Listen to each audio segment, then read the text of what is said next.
اکنون این رقابت نهایی است دوستان عزیز از روز اول مسابقه جمهوریوی اوید به گشتن جدا بین کلان سالان. پهلوان پیراهن سفید پوشیده قهرمان آسیا رضی الله لایقوف بر مقابل سعید اکبرов ابراهیم مبارزه میبرد. پیراهن کبود به بر کرده است ابراهیم سعید اکبرов. دو پهلوانی که هر دو هم در مرحله های اول به رسیدن به قسمت های فینالی تلاش زیاد کردند. رضی الله لایقوف از سلاله پهلوانی لایقوف ماست در وادی رشت، چون بالا قید کردیم که با نوشیدن آب صفای تاجیکی مبارزه میبرند و در مقیاس جهان این پهلوان جوان است. بارها شرف کشور ما را معرفی کرده است. بسیار هم خوب گوشتین میگیریم.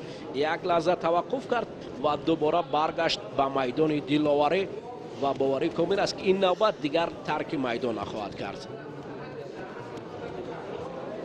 چون که در وجود ما گوشتین است. گوشتین در وجود تمام مردم است، مخصوصا در مودی رشت این نمود ورزش رشد کرده است. ابراهیم سعید اکبرов این قهرمان آسیا را خواست که با اصول مکه کومی یا با قول دیگر همون دست زیر دست کرده افتاند، اما رضی الله تکیه به تجربه خنیقش خود را از این حالت خطرناک در حال پناه کرد. ابراهیم هم چهره جدید است در گشتن جدای وزن تا 73 کیلو. برای اکثر رقیبان از سیر و اسراری او را خوبتر نمیدانند.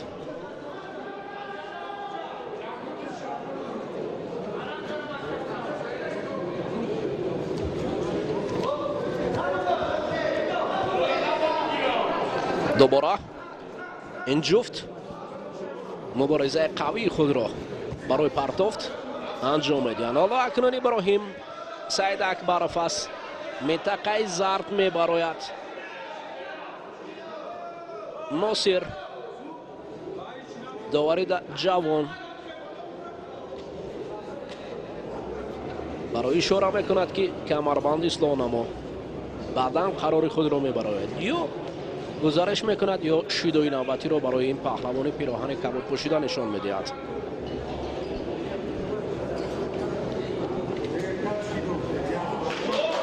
شدت اکنون ببینید رضی الله او را مجبور کرده است که از منطقه زرد بیرون رود.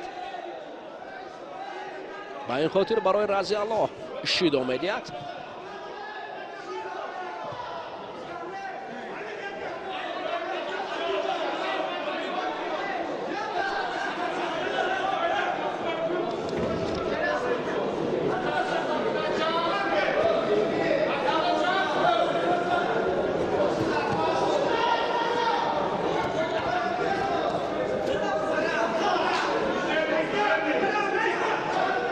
اکنون حالا دوباره برای ابراهیم سعید اکبرov این نوبت شاید شیدو نشان دهد. داور مرکز در حالت نشان دادن شیدوی نوبتی برای ابراهیم از منطقه زرد برآمدن. پس شماره شیدوها دو بردم شد. انقریب که یک پرتافت زمین رسیش نبود، رسیش در زمین نبود. رضی الله بسیار خوب کار کرد، اما فراموش کرد که رقیب را باید در تحته می رسوند. در حالتی در تحته می نرسد این بیهوده است در فضا. دوباره یک کوشش های شایان.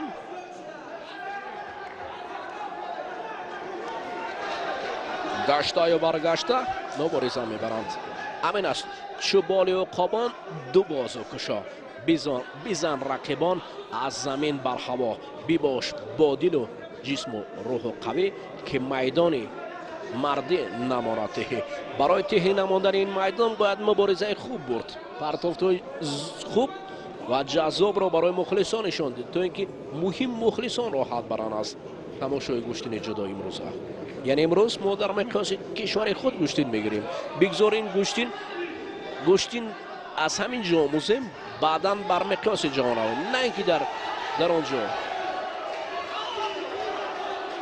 ابراهیم دستکشی میکند، رضی الله باشد پیش میرود.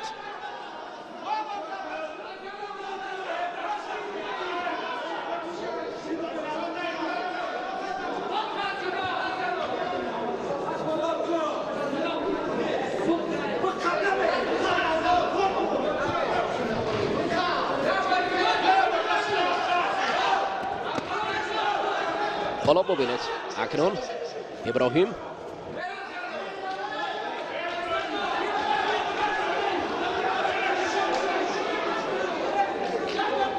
گوشه و کنار مخلصان اردو پهلوان را جانبداری میکنند. یک گروه میخواهد که ابراهیم و گروه دیگر میخواهد که رضی الله غالب برآید.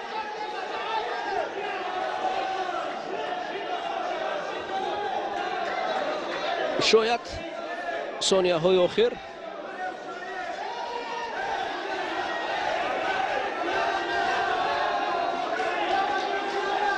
در اینجا غالب را معین سازند. حالا داور مرکز خطاب میکند تا این حالت را ببینند و سرداور قرار خود را برآورد.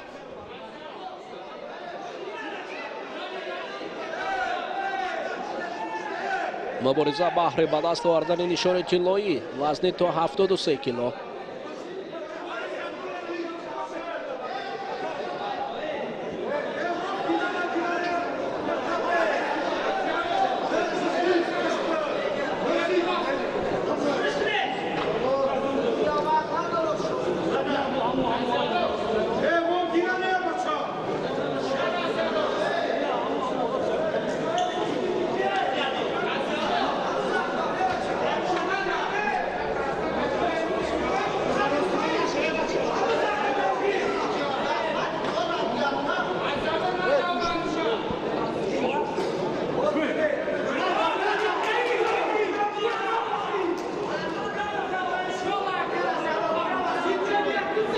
اکنون دوباره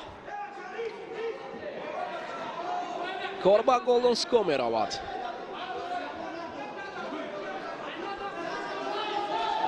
کار به گلدن سکو می رود در وزن تا 73 کیلو. مبارزه میان پهلوانان خوشنام خوشطالع اما ادامه دارد.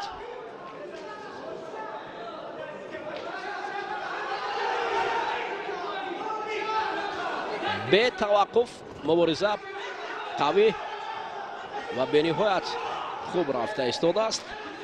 گاه رضی الله گاه ابراهیم دست و چنگالی یکدیگر را داشته برای پیشرفت شدن و افزودن امکانیت میخواهند به دست گیرند، اما وقت نشان خواهد داد در اینجا کی پیروز است و کی قوی است.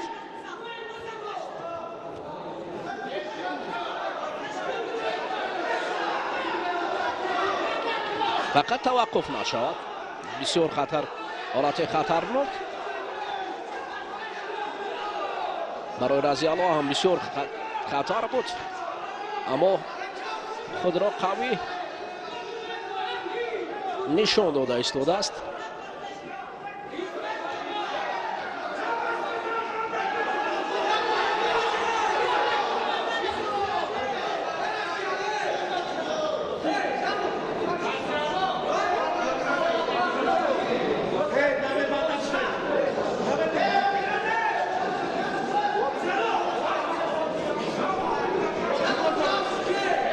محمد عبدالرحمانوف سرمربی تیم منتخب جمهوری تاجیکستان نظارت میبرد تا اینکه در اینجا قاعده ویران کنی از جانب پهلوانان به چشم نرسد. او دادار است که این با این خاطر تقاضا میکند که قاعده های گشتین جدا باید رعایت شود.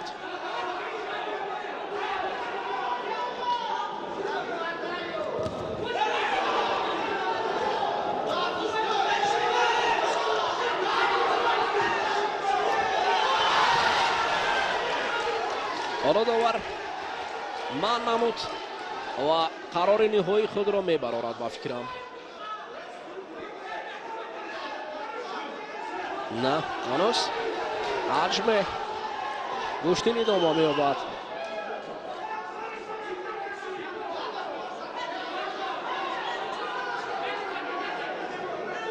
ابراهیم سعید اکبرов سر کتف میسر نمی شود.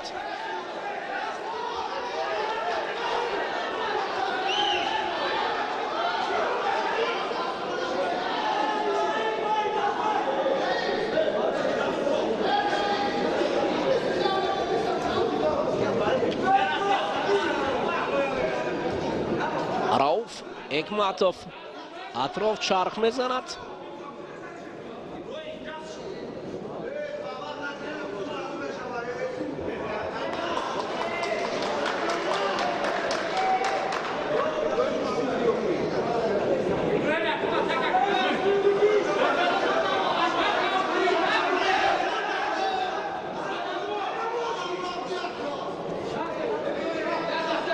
رضی الله ابراهیم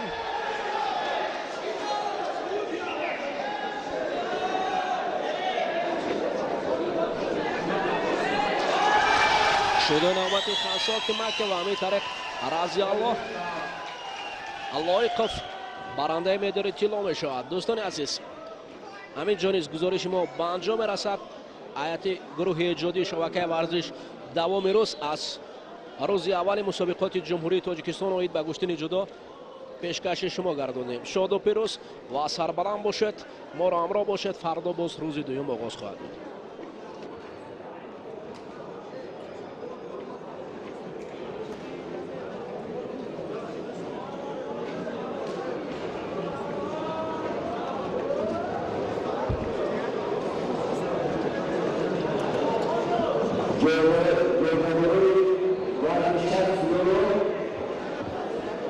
Hayırlı olsun.